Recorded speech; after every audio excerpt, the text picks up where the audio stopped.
Magsasagawa ng 3 araw na tigil pasada ang grupong Piston simula sa Lunes, Nobyembre 20.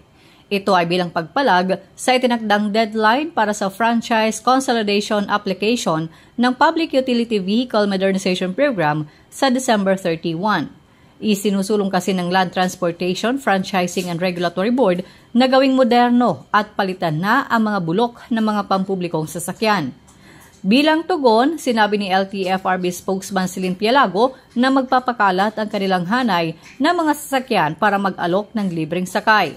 Bukod sa LTFRB, tiniyak din nito na may libreng sakay ang Metro Manila Development Authority, ang local government units at iba pa. Ang marching orders po sa atin ng ating chairman, actually po priority yung masasakyan ng mga pasahero, that's number 1.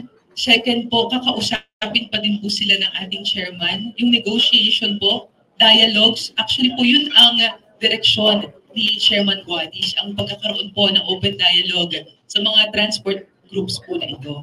Pero for Monday po, ang priority po yung masasakyan ng mga maaapit ng pasahero. Base sa talaan ng LTFRB, nasa 120,000 units pa na mga public utility vehicle, kabilang na ang public utility bus, ang kailangan na gawin pang moderno. Nasa halos 130,000 naman ang consolidated units ng jeep, UV Express, minibus at bus na nagre-representa ng 65.0% ng overall authorized units.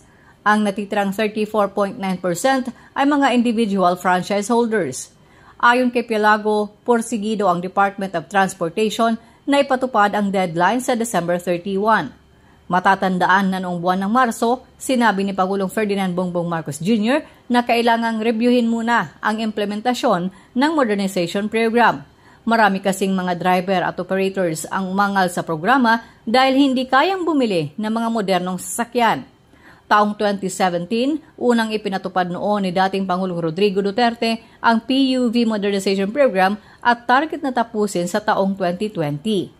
Hindi na raw kasi ligtas sa mga pasahero ang mga luma at mga bulok na mga pampublikong sasakyan sa Pilipinas.